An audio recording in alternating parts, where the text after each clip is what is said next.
All right, so today I'm going to start my root cellar, the dig for the root cellar, and I'm planning on doing it right here, fairly close to the RV in the background there.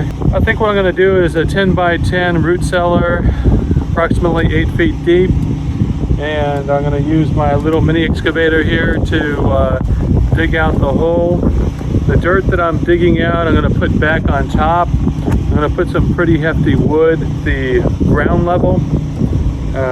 Actually, I don't know if I have wood posts here, but some wood posts, some fairly thick wood posts that will lay on top. I'll have some cinder blocks around the inside perimeter, and some gravel on the bottom of the root cellar. And then I'll have something walking down into the root cellar. Some stairs for that. So this is going to be the area I'm going to be working on. This is going to take a little while to do, but right now I'm letting the pond dry out because it's still pretty muddy over there, and so during this time I can do another project.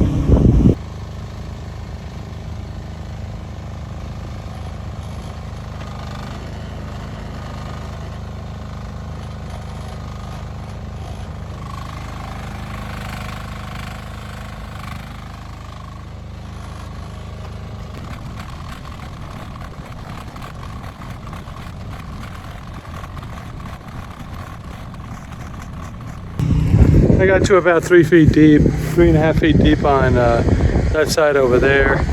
I did make kind of a ramp here so that I can go down into the hole and dig deeper. Also noticed that on this excavator, it did start showing signs of age, or at least use, which this is actually a big one. I might have to weld it.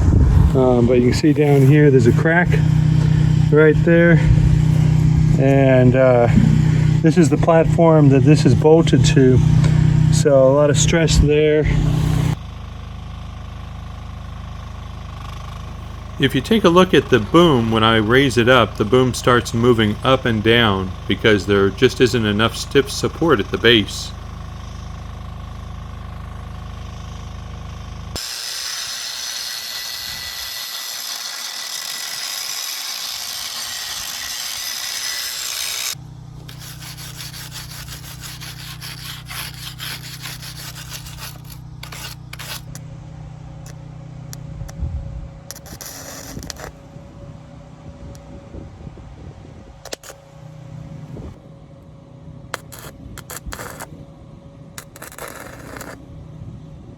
I just finished welding, and here it is. Nice welding lines there. I wish I could take credit for it, but it was actually a welder that I called out here. He came out on my property and got this plate welded here. You can see that it looks like he did 3 lines. He grinded it down, the plate down, and then he filled it in with the I think the electrode he used was 7018, and so you can see that looks really good. I've already tried it out, and looks like it holds really well. He also did right here, and on the other side too. That was coming apart, and there's so much vibration with this small excavator that it just wreaks havoc on any part of the excavator that can come loose. I'm gonna leave this off, the cover off, because I have a feeling that it's probably just gonna come off again because of all the shaking.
Okay, here's what I've done today. This is like hard clay down here. It's about 5 feet now. Whoa, almost fell. There's really hard clay right here. And you can kind of see there's the ground level. Yeah, once you get to this clay, it takes a lot longer to get the dirt out. Here's a better angle of what the depth looks like.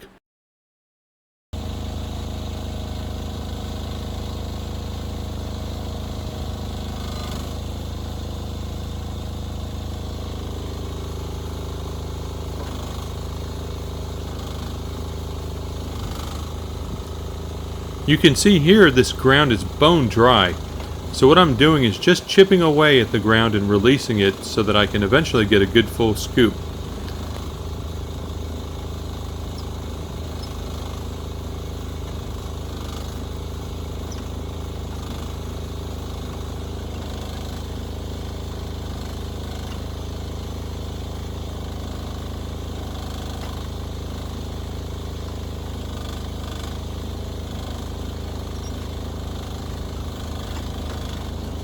You can also see that I'm using the track wheels to keep from moving forward, since this dry ground causes the excavator to move forward pretty easily.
All right, so that's as deep as I can go right there.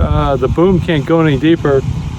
So that probably will have to be the bottom of the root cellar. I'm gonna go down, I'm gonna walk down, I'll show you what the depth is.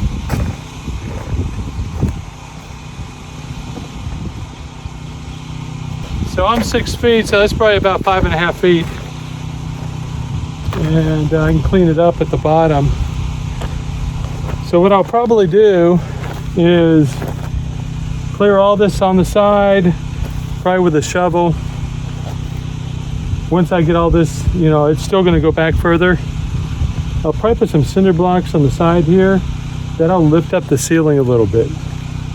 And then I could put the dirt over with the poles, the wood poles and the plywood and the plastic, and then put the dirt on top of that. And I think that's all I can do. I don't know if I can go any deeper unless I can be able to get the excavator down in there, but it's pretty steep. And what I found is that when you have a runway, it's got to be a pretty long runway the deeper you go, because you don't want it to be too steep of a runway coming down. And so you would have a lot of extra runway dirt that you have to dig out just to get your excavator down there. And I don't know if I'm going to do that. Okay, that's the end of part 1 of my root cellar dig. As you can see here in the picture, I have a jackhammer in my hands. Next week, I'll be posting a video of me using that jackhammer. You'll see how I'm using it. By the way, if you ever wondered what an iPhone looks like after being under an excavator, here it is. The phone vibrated right out of my back pocket and onto the ground. Ouch. Also, just an update on the pond dig. You can see here that it's no-go until the rainy weather stops. Stick around though, I'll be finishing that project soon. Till then, take care and I'll see you on the next video.